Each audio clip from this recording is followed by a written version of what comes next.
Donc voilà un extrait du support de cours global sur cet enseignement et donc je vais focaliser ici sur ce passage entre MCD et MLD, les règles qui s'y rapportent.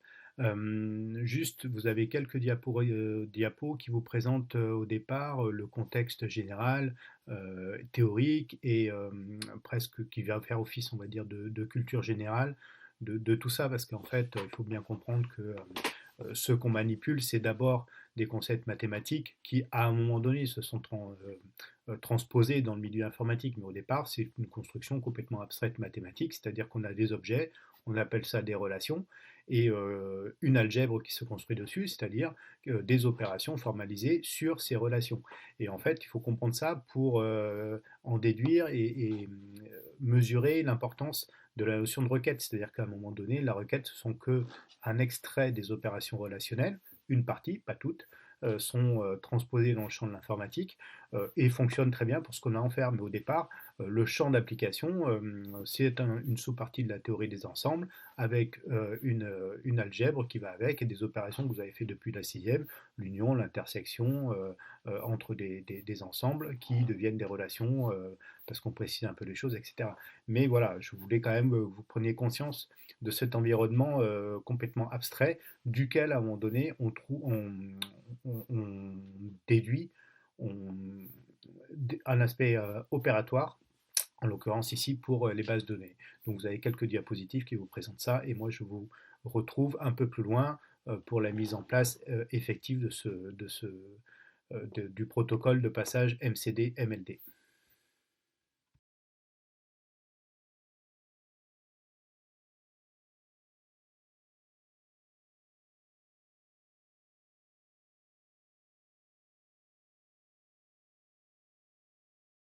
Bien, nous y sommes. Donc voilà un extrait de MCD qui représente ici un problème de personne associé à une voiture associée à une personne. Ma question est, à partir de ces éléments-là composés d'entités, d'associations, comment ça passe dans le monde du MLD relationnel? Comment je vais traduire ça en termes de relations? Avec les deux questions, on va dire, distinctes. Que deviennent les entités dans l'espace relationnel? Que deviennent les associations et leur cardinalité? Donc on a deux temps d'analyse. D'une part, transformer les entités en relations et que deviennent les associations dans un monde, le monde relationnel, où il n'y a qu'un seul objet, les relations.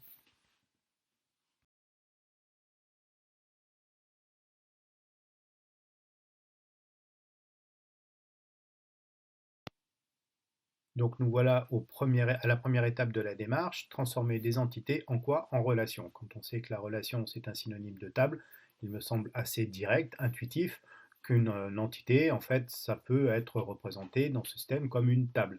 Chaque occurrence de l'entité devient un enregistrement dans la table. L'entité élève, la table élève, et à l'intérieur de la table élève, toutes les lignes, tous les enregistrements représentent la saisie d'un élève en particulier, donc d'une occurrence élève. Ensuite, donc, la construction de cette table est relativement simple. Par contre, comme on commence à rentrer dans le champ de l'informatique ici, les attributs de l'entité vont devenir des champs, et derrière les champs, vous savez qu'il y a un type de données qui va conditionner un certain nombre de choses. Donc, il faut commencer ici à se poser la question du dimensionnement. Autrement, voilà, la transformation est assez directe. Entité du modèle MCD devient table ou relation dans le modèle logique de données relationnelles. Donc voilà comment on peut représenter les choses, hein. Sur cet exemple, nous avons une personne décrite par son numéro de sécurité sociale, son nom, son prénom, ou une voiture décrite par son numéro minéralogique, la marque, la pipe, la puissance, etc., la couleur. Alors, juste aussi pour vous présenter deux systèmes de représentation, hein, la première en haut, je décris une personne, parenthèse, la liste des attributs. Sinon, voilà, on est plus directement, on va dire, dans le champ des outils informatiques. Voilà, j'ai un tableau ou une table, hein, bien sûr, dite personne avec les colonnes, le titre des colonnes étant les attributs de la relation.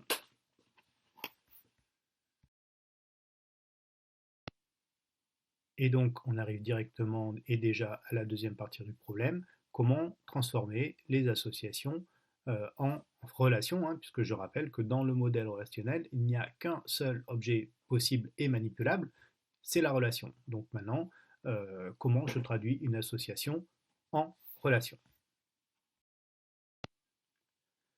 Alors, pour l'avenir des associations, il y a en fait deux possibilités. Une association, à l'issue de notre traitement, va devenir soit une table, une relation, soit un nouvel attribut dans des tables déjà existantes, et c'est ce qu'on avait appelé jusqu'ici les clés étrangères.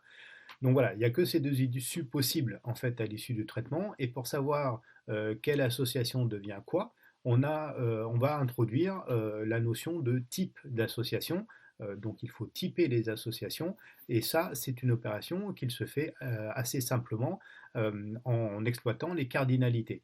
Donc je vais commencer par vous expliquer qu'est-ce que ça veut dire que typer une association, et en fonction des règles du jeu, on va pouvoir déduire l'idée de savoir si une association devient une table ou une clé étrangère dans une table déjà existante. Alors voilà la mécanique à partir de ces deux exemples de MCD. Donc vous avez une personne associée à une voiture dans les deux cas, mais ce qui change, c'est la cardinalité à gauche de voiture. Sur le premier schéma à gauche, donc c'est 1-1, ça veut dire qu'une voiture est associée à une et une seule personne. Dans le deuxième schéma en bas à droite, une voiture, et sur la cardinalité 1N, ça veut dire qu'elle peut être associée à une personne au minimum, voire à plusieurs personnes, donc on va dire plusieurs propriétaires de la même voiture. Alors ces deux exemples vont me permettre d'illustrer l'exercice de typage. Je commence en haut à gauche.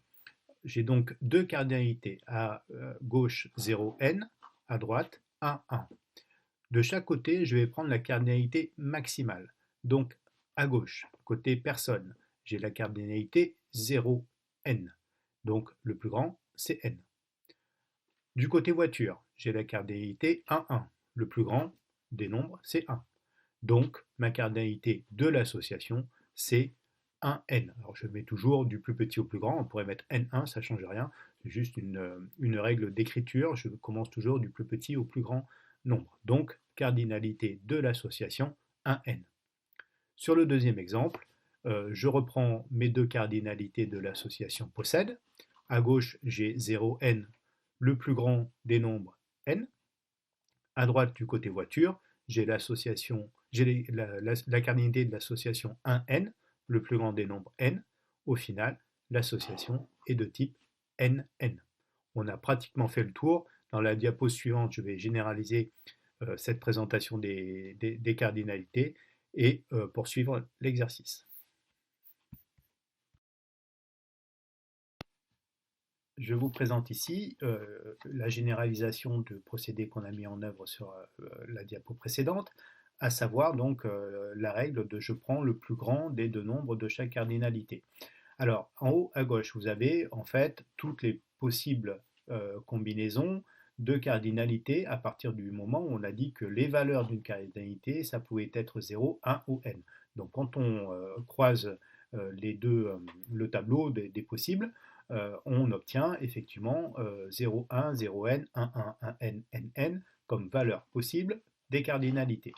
Dans la mesure, hein, la matrice est symétrique, c'est-à-dire que écrire pour nous 0n, c'est écrire n0, c'est pareil, puisqu'on s'est donné pour règle d'écrire toujours du petit nombre vers le grand nombre.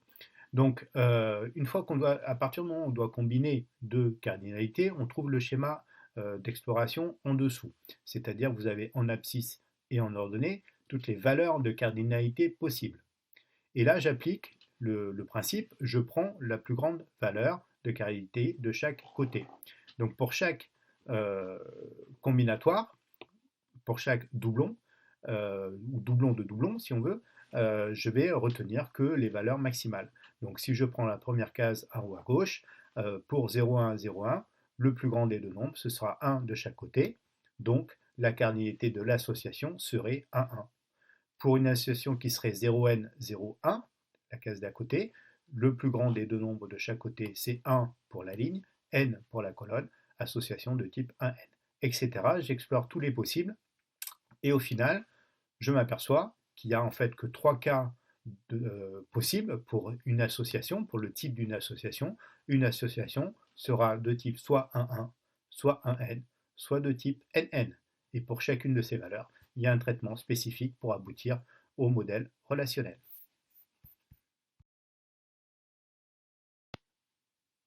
On traite ici donc du cas d'une association qui serait de type 1-1, ce qu'on appelle le cas trivial en fait, vous allez comprendre pourquoi. Donc on imagine ici mon exemple, une personne est associée à une seule voiture et une voiture à une et une seule personne. Quand vous regardez ce que ça pourrait donner si on était en base de données, hein, c'est-à-dire dans une table, donc je prends des données exemples en dessous, en fait, si chaque voiture est associée à une et une seule personne, il n'y a plus jamais de redondance dans notre système. Donc en fait, on est sur ce qu'on va appeler un fichier plat, c'est-à-dire une personne peut être associée à une voiture, c'est une ligne. On ne va jamais répéter les choses. Donc en fait, au final, on n'est pas dans une base de données. On n'a pas de problème de redondance à gérer. C'est pour ça qu'on appelle ce cas-là, association de type 1-1, le cas trivial.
Alors, pour traiter le cas d'exemple association de type 1N, je reprends cet exemple d'une personne associée à une voiture. La personne à gauche, l'entité personne, est associée à 0 ou N voitures, c'est-à-dire possède 0 ou plusieurs voitures. Mais une voiture est associée à une et une seule personne, donc une voiture n'a qu'un seul propriétaire.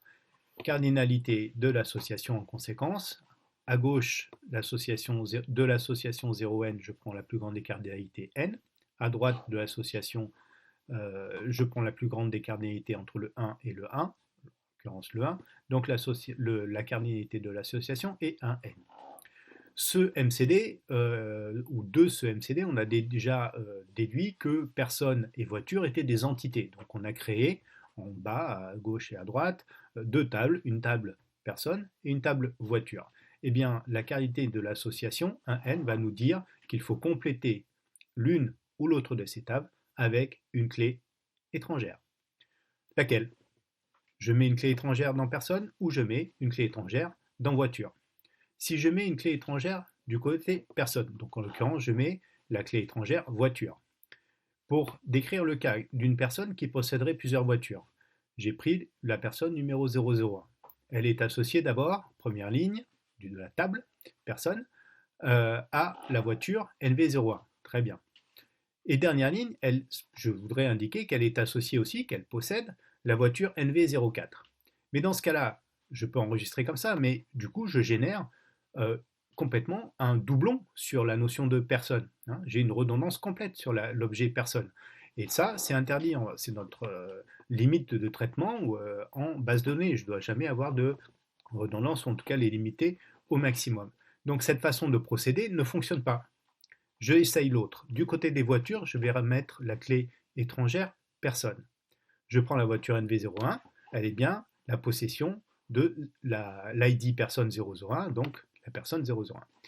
Si je veux indiquer que la personne 001 a une autre voiture, en l'occurrence la NV03, eh bien je vais plus bas, 3 lignes plus bas, NV03, je l'associe à la clé étrangère 001.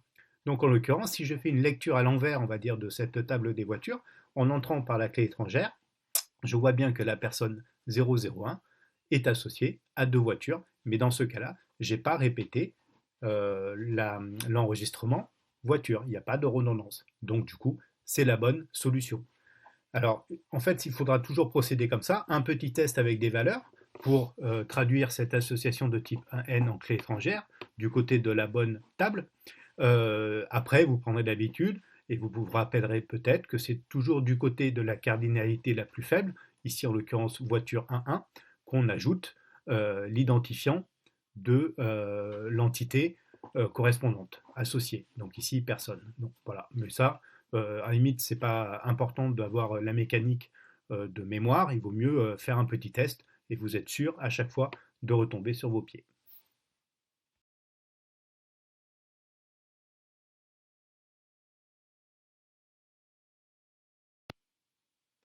Et on arrive maintenant aux associations de type NN. Alors je vous rappelle à quoi ça correspond dans la vraie vie, on va dire. On l'avait vu avec l'exemple des albums associés à des auteurs.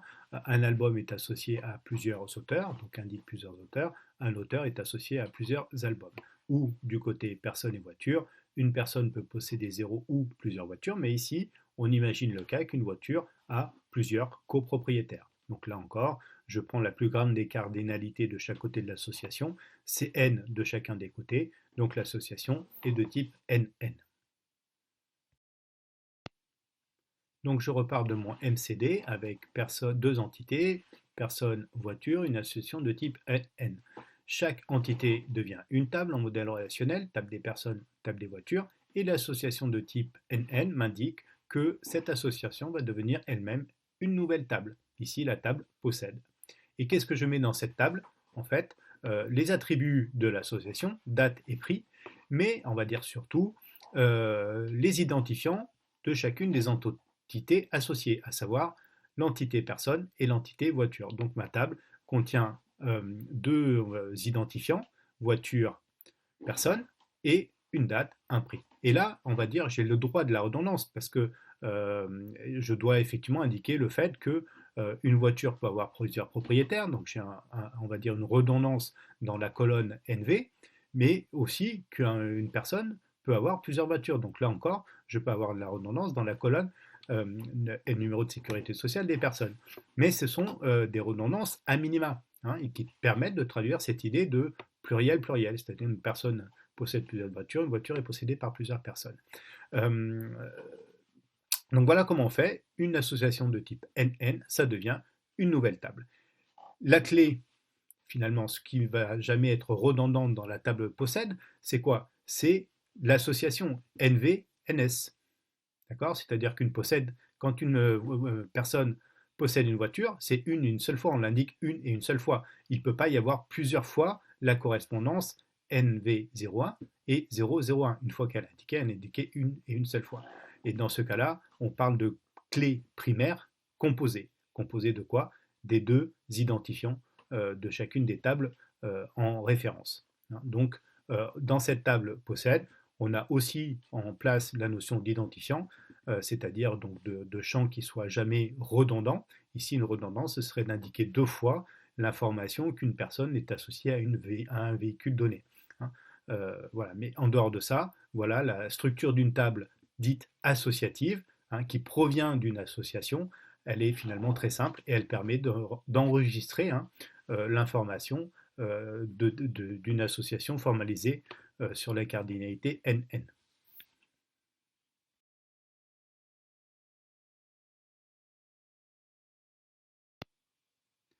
Il me reste à envisager deux petits cas, c'est-à-dire les cardinalités minimales, qui peuvent être 0 ou 1.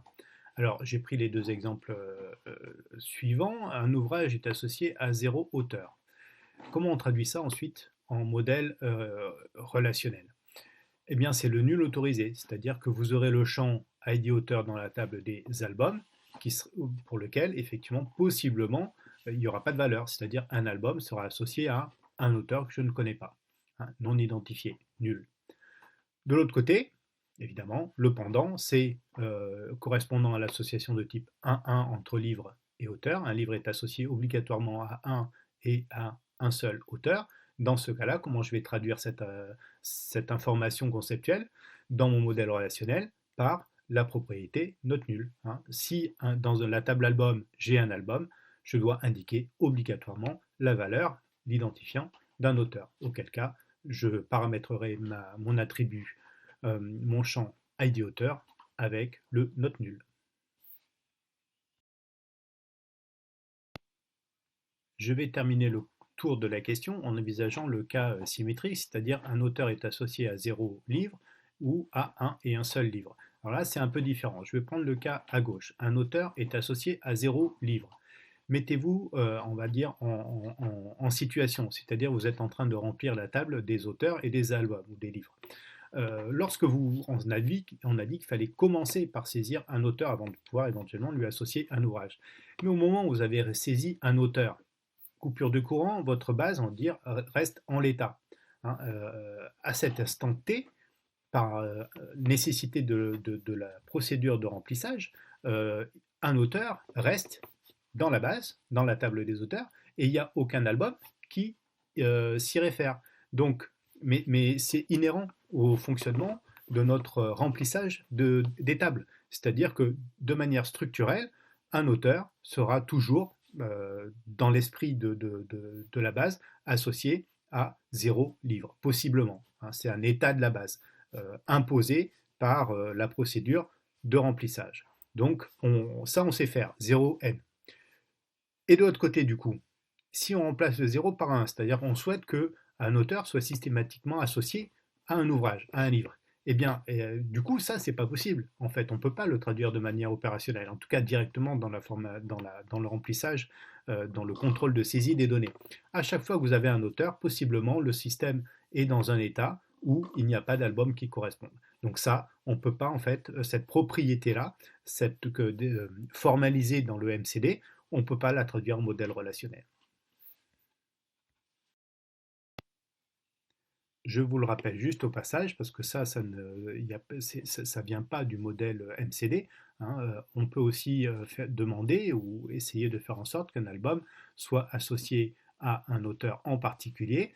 Dans ce cas, on parle donc d'intégrité référentielle, hein, je vous rappelle, mais ça, c'est pas quelque chose que le MCD nous indique. Hein, ça, c'est une propriété du coup qui va se révéler simplement lorsqu'on parlera de MLD.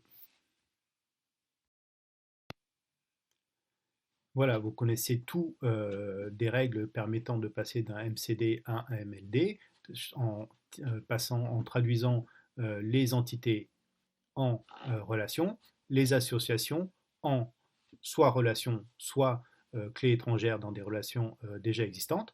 En l'occurrence, voilà les seules règles que vous devez mettre en œuvre. Alors, outre ou malgré le caractère très perfectible sans doute des explications et des enregistrements vidéo, j'espère que vous avez à peu près compris les choses et on va le vérifier tout de suite en reprenant l'exercice de la DVD Tech et en transformant donc le MCD auquel on avait abouti en MLD relationnel.